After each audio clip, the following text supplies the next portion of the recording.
मित्रों, दंडकारण्य में प्रभु श्री राम, लक्ष्मण और सीता घूमते हुए सर्वभंग ऋषि के आश्रम पर जाने लगे। और सर्वभंग ऋषि ऐसा ऋषि थे जिनको भगवान राम ने विष्णु रूप में वचन दिए थे कि हम मनुष्य रूप में आपसे मिलने के लिए जरूर आवेंगे। तो सर्वभंग ऋषि राम का प्रतीक्षा कर रहे थे और प्रतीक्षा करते करते उनका उम्र बहुत अधिक हो गया था। उनके शरीर का मांस सब गल गया था, सिर्फ हड्डी ही बचा हुआ था। देवराज इंद्र अपने विमान से उनको सीधे अपने लोक में ले जाने के लिए आए थे, किंतु उन्होंने नहीं गया कि नहीं, हमारे यहाँ राम आने वाले हैं, हम आपके साथ नहीं जा सकते हैं। तो ऐसे प्रतिभावान और सिद्ध पुरुष सर्वभंग ऋषि थे। उनका कहानी सुनने के लिए वीडियो के अंत तक बने रहिए। दंडकारण्य पहुंचने के बाद विराट राक्षस को मार करके प्रभु श्री राम जब आगे बढ़े तो सर्वभंग ऋषि से मिलने के लिए निकट में ही आश्रम था। राम, लक्ष्मण और सीता तीनों आदमी जब सर्वभंग ऋषि के कुटी के नज़दीक पहुँचे एक अद्भुत दृश्य देखे। उसी समय इन लोगों ने देखे कि आकाश से एक दिव्य विमान आ रहा है जिसमें बहुत सारे स्त्रियां भी हैं। एक से एक वहां पर लड़के लोग चावल डुला रहे हैं, वेदध्वनि हो रही है, बहुत ज़्यादा तीव्र आभा से ज्योति हो रहा है। अद्भुत विमान पर में लगता है कोई अद्भुत पुरुष आ रहा है। तो लक्ष्मण जी ने पूछे, भैया ये क्या है?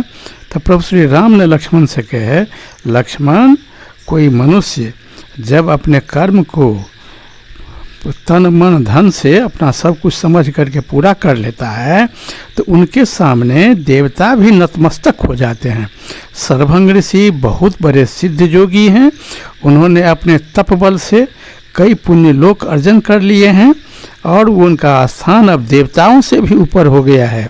तो सर्वभंग ऋषि का इस धरती पर आयु पूरा हो गया है, इसलिए देवराज इंद्र अपने विमान से उनको लेने के लिए आए हैं कि वो देवराज इंद्र चाहते हैं कि इनको हम सदैव स्वर्गलोक ले जाएं।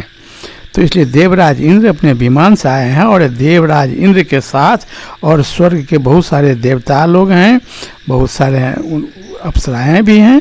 ये सभी लोग देवराज इंद्र के साथ आए हैं सर्वभंग ऋषि को सदैव स्वर्ग ले जाने के लिए। तो अब हम लोग थोड़ा सा यहीं रुक करके ये दृश्य देख लें। तो ये कुटिया के बगल में ही ये तीनों राम, लक्ष्मण और सीता खड़े हो गए।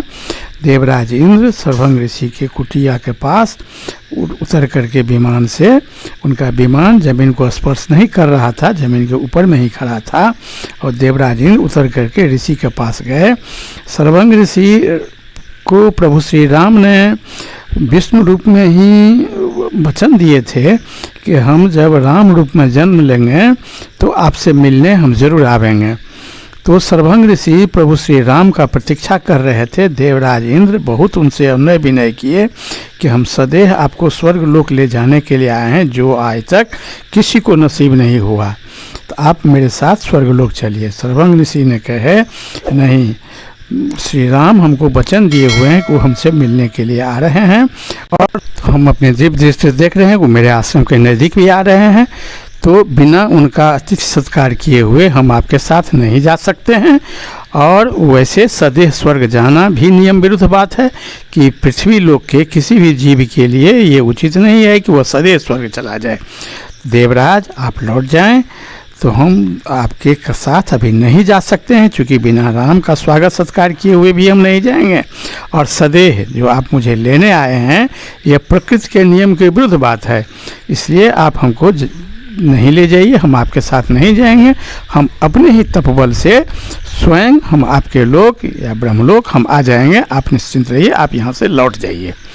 तो सर्वभंग ऋषि इतने तपोधनिक थे, तप से इतना पुण्य अर्जन कर लिए थे कि वह देवराज इंद्र के इस स्वागत को, निमंत्रण को ठुकरा दिए।